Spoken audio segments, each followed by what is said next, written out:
আগে আমি খোঁজটা নেই কোন শালারা তোমাদের উস্কানি দিয়ে এইটা করতেছে, আমি খালি এইটা নিতে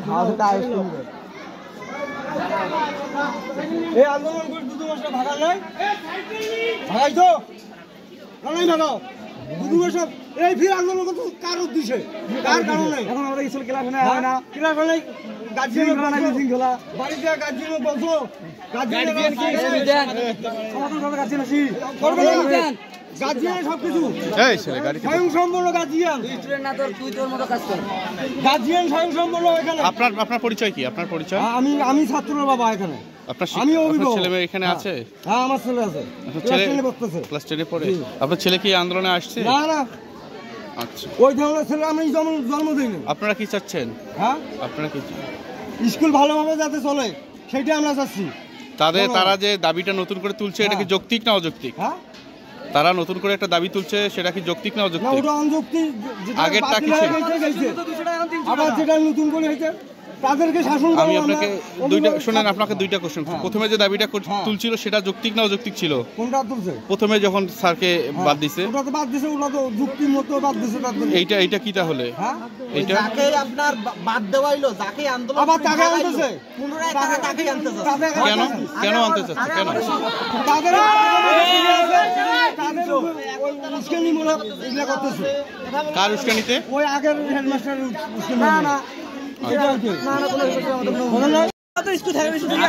এখন বহিরাগত কারো কথা শোনার দরকার নাই, আপনি শুনেন। আপনি কি যাচ্ছে? আপনি বহিরাগত না স্কুলের? না আমি এখানকার সাবেক স্টুডেন্ট, আমি রংপুরে গেছিলাম, আমারও আন্দোলন চলতেছে পলিটেকনিকের। আপনি এখানে কেন? আপনি এখানে কেন? আমার বাসা এখানেই, আমি এই জন্য ঢুকলাম। আপনি বহিরাগত না? হ্যাঁ। তা আপনার পরামর্শ দেওয়ার কি আছে? আমার এখানে ভাই পড়ে, আমার এখানে ওনার ছেলে পড়ে, এখানে ওনার ছেলে তো এখানে নাই, উনি কেন ঢুকবে এখানে? আচ্ছা আপনি পয়েন্টে আসেন, ওনার ছেলে যেহেতু নাই উনি ঢুকবে কেন? উনি বলতেছে আপনার বক্তব্য কি হচ্ছে? এটাই আমাদের বক্তব্য হচ্ছে, তখন যেহেতু স্টুডেন্ট চাইছে যে, মানে স্টুডেন্ট মনে করছে যে ওটা হচ্ছে রং করতেছে আগের স্যার, এখন দেখতেছে যে এখন সবাই খারাপ করতেছে, এখন উনি স্টুডেন্টরা চাচ্ছে যে আবার ওই স্যার আসুক, আমরা আবার ওই স্যারকে যাই। স্টুডেন্ট যেটা ভালো মনে করবে সেটাই স্টুডেন্ট দিয়ে এখন সব চলতেছে। তাহলে কি আপনারা মনে করেন ওই স্যারকে ষড়যন্ত্রমূলক সরানো হয়েছে? হ্যাঁ অবশ্যই ষড়যন্ত্রমূলক হয়তো সরানো হয়েছে, যেহেতু স্যারকে জোর পূর্বক পদত্যাগ করানো হয়েছে। তাহলে তখন করাইলেন কেন? তখন তো ভাই নানা উস্কানিতে পা দিয়ে, স্টুডেন্ট মানুষ তো বুঝে নিয়ে, এদের আবেগ বেশি, এনারা আবেগের পা দিয়ে হয়ে গেছে। ভাই ওটাও আবেগ হলে এটা যদি ফির আবেগ কই আমরা? এখন তো এরা বাস্তবতার সাক্ষী।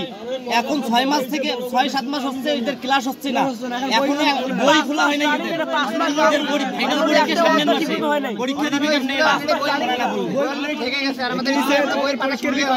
নাম কি তোমার? নাম কি? নাম বলে কথা বলুন। আমার নাম মোহাম্মদ মনিরুল মাহিম, আমি ক্লাস 8 পড়ি। আচ্ছা কি সমস্যা? আমাদের সমস্যা আছে যে আমরা আগের হেডস্যারকে চাই। কেন?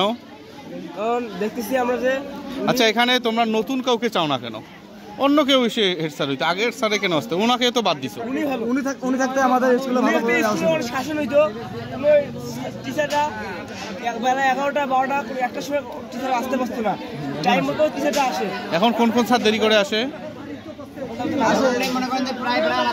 তাহলে বলতেছো কেন যদি নাম বলতে না পারো? স্যার বলে ক্লাস না নিয়ে বলে যে আমার বউয়ের আমি শাড়ি কিনি এত টাকা, আমার ঘড়ির দাম 5000, আমি আমরা তখন ছিলাম না, আমরা বলতে পারি না, বাড়ি থেকে শুনি নাকি ওনাকে নাকি আন্দোলন করে বের করে দেওয়া হয়েছে, কিন্তু এটা আমাদের স্কুলের ভিতর থেকে না, স্কুলের বাহির থেকে এটা ষড়যন্ত্র করা হয়েছিল।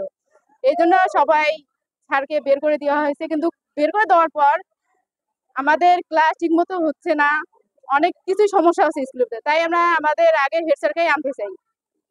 পদত্যাগ পাইছে ওই আর ওনাকে নাকি বসাবে, কত সহায়তাই লেগে দিছে।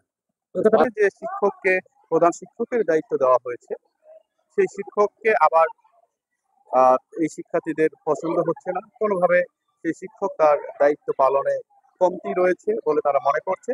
এই জন্য এই শিক্ষার্থীরা কিন্তু আবারও আন্দোলনে একজোট হয়েছে, সমাবেত হয়েছে।